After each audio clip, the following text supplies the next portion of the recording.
नमस्कार, आप देख रहे हैं चैनल न्यूज। मैं नैन्सी बजाज। देखते हैं सुबह की 10 ताजा खबरें।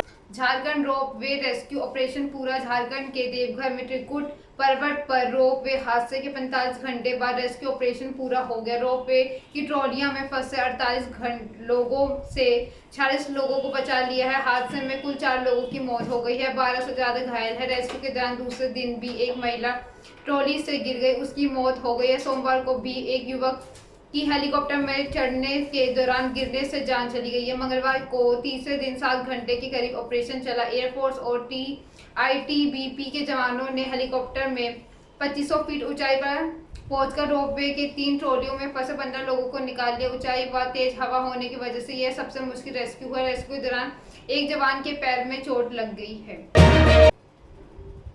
धक्के ने बदली किस्मत। जब आपस में कोई टकराए या धक्का दे तो माफी के अलावा क्या मिल सकता है, लेकिन कैलिफोर्निया की एक महिला को धक्के के बदले 75 करोड़ रुपए मिले हैं। दरअसल कैलिफोर्निया के लॉस एंजलिस काउंटी में लाटवेड्रा एडवर्ड्स नामक महिला सुपरमार्केट में लॉटरी टिकट खरीदने गई थी। इस दौरान एक इंसान ने उन्हें धक्का दे दिया, जिसकी वजह से वह अपना मनपसंद नंबर नहीं चुन पाई और लॉटरी स्क्रैच वेंडिंग मशीन में उसका हाथ $40 की टिकट पर दब गया। उन्होंने बेहद अफसोस के साथ जमीन पर गिरा लॉटरी का टिकट उठाया और उस शख्स को घूर कर देखा। वह शख्स बिना कुछ बोले चुपचाप निकल गया। भारत के बारे में शहबाज की सोच। पाकिस्तान में इमरान खान की सत्ता से विदाई हो गई। अब शहबाज शरीफ पाकिस्तान की कमान संभालेंगे। शहबाज के प्रधानमंत्री बनने से भारत पाकिस्तान रिश्तों पर भी असर पड़ेगा, क्योंकि उन्होंने प्रधानमंत्री बनने से पहले ही कश्मीर राह छेड़ दिया। उन्होंने कहा है कि वे भारत के साथ शांति चाहते हैं, जो कश्मीर विवाद में समाधान तक संभव नहीं है। शहबाज शरीफ का भारत को लेकर नजरिया।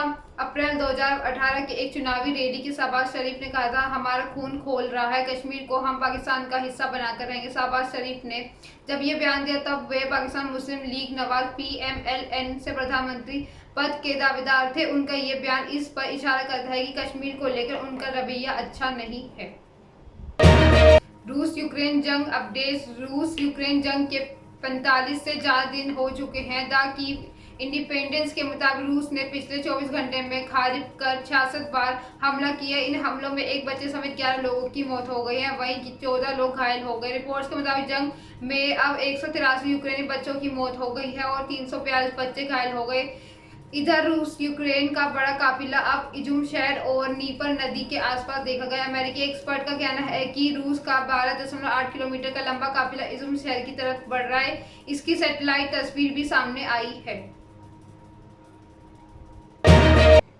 इंदौर में बिजली कंपनी के कर्मचारी ने लगाई फांसी। इंदौर में बिजली कंपनी के एक मास्टर कर्मी ने फांसी लगाकर जान दे दी। बताया जा रहा है कि उसकी पिछले कुछ समय से एक महिला से दोस्ती थी, जिसके बाद वह परिवार से अलग रहने लगा था। इंदौर त्रिपाठी के मुताबिक इंदिरा एकता नगर में रहने वाले राकेश 37 उम्र मानक वर्मा ने खुदकुशी कर ली। राकेश यहाँ एक माह पहले ही किराए में रहने आया था। राकेश के पड़ोस में एक किराए से रहने वाला दोस्त जब उसके घर माजसवाग में पहुंचा तो वह फंदे से लटका मिला। पड़ोसी ने पुलिस और परिवार को उसकी सूचना दे दी। घटनास्थल से कोई सुसाइड नोट नहीं मिला। राकेश 2 बार शादी कर चुका था। 2014 में उसने पहली शादी की थी।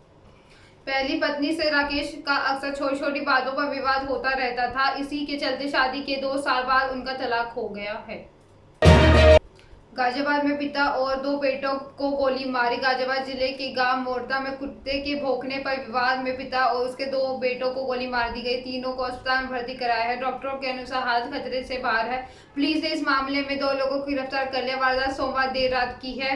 मधुबन बापूधाम थाना क्षेत्र के गाँव मोरता में सुशील गौवंश पालन करते हुए सुशील मूल रूप से विजयनगर में रहने वाले है। 4 दिन पहले उनका सदरपुर गांव निवासी सत्यम और शिवम से विवाद हुआ था। विवाद की वजह से कुत्ते के भौंकने को लेकर उसी वक्त नागरिकों ने दोनों पक्षों को बिठाकर विवाद शांत करा दिया। सोमवार रात फिर से दोनों पक्षों में विवाद हुआ। आरोप है कि इस दौरान शिवम व सत्यम ने सुशील व उनके 2 बेटे अरुण और तरुण को गोली मार दिया। सुशील की कमर में गोली लगने से जबकि दोनों बेटों के पेट को छूती हुई गोली निकली है। तीनों घायलों को संजय नगर में संयुक्त अस्पताल में एडमिट कराया है। क्या है चौथी लहर की शुरुआत है। उत्तर प्रदेश में एक बार फिर से कोरोना फैलने लगा। सुबह गाजियाबाद के 2 स्कूलों में 5 बच्चे कोरोना संक्रमित मिले हैं। शाम को नोएडा के एक स्कूल में 13 बच्चे और 3 टीचर कोरोना पॉजिटिव पाए गए हैं। संक्रमित होने वाले बच्चों में 6वीं क्लास के 3 स्टूडेंट, 8वीं क्लास के 6 स्टूडेंट्स और 12वीं क्लास के 4 स्टूडेंट शामिल हैं। इस तरह दोनों जिलों में 2 दिन के भीतर 21 पॉजिटिव केस मिले हैं। फिलहाल स्कूलों में ऑफलाइन क्लासेस बंद कर दी गई है। इस दौरान बच्चों की ऑनलाइन क्लास चलेगी। स्वास्थ्य विभाग ने बच्चों के संपर्क में आने वाले को ट्रेसिंग और सैंपल लेने की प्रक्रिया शुरू कर दी है। अखिलेश से अपने ही हुए नाराज। उत्तर प्रदेश के योगी सरकार को सड़क से लेकर सदन तक घेरने के लिए अखिलेश यादव ने दिल्ली की राजनीति छोड़ी और विधानसभा में नेता विरोधी दल बने हैं। लेकिन समाजवादी पार्टी में अधूरनी कला लगातार बढ़ती जा रही है। आए दिन उनके सामने नई नई चुनौतियां आ रही हैं। चाचा शिवपाल पहले ही नाराज थे, अब 2 बड़े मुसल्ले आजम खान और शफीकुर रहमान बर्क नाराज हो गए। सपा गठबंधन ने चुनाव में मुस्लिम यादव समीकरण के सारे 125 सीट हासिल कर ली है। अखिलेश के सामने अब मुस्लिम वोट बैंक बचाना बड़ी चुनौती है। सपा सदन के मुख्य विपक्षी दल हैं। आज माही के सामने किंग कोहली। आज मुंबई के डीवाई पाटिल स्टेडियम में शाम 7:30 बजे लगातार 4 मैच हार चुकी चेन्नई सुपर किंग्स सीएसके के सामने शानदार लय में चल रही है। रॉयल चैलेंजर्स बेंगलुरु आरसीबी होगी टक्कर, इसलिए भी दिलचस्प है कि होने की उम्मीद है क्योंकि लास्ट सीजन सीएसके को आईपीएल जीताने वाले फाफ डू प्लेसिस इस बार आरसीबी के कैप्टन के रूप में मैदान पर होंगे। अब एक चेन्नई और बेंगलुरु की टीम 28 बार आईपीएल में एक दूसरे के आमने सामने हुई है। इनमें 18 बार चेन्नई और 9 बार बेंगलुरु ने बाजी मारी। एक मुकाबला बगैर किसी परिणाम के समाप्त हो गया। आरसीबी ने सीएसके के खिलाफ एक पारी में सबसे ज्यादा 205 और सबसे कम 70 रन बनाए। वहीं सीएसके ने आरसीबी के खिलाफ मैक्सिमम 208 और मिनिमम 82 रन बनाए हैं।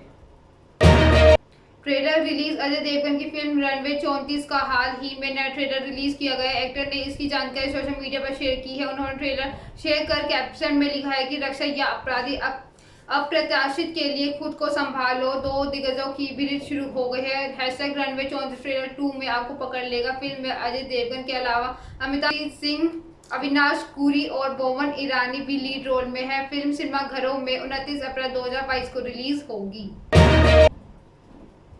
ये थी सुबह की 10 ताजा खबरें। ऐसे अपडेट्स के लिए बने रहे हमारे साथ। हमारे चैनल को लाइक करें, कमेंट करें एंड सब्सक्राइब करना ना भूलें। धन्यवाद।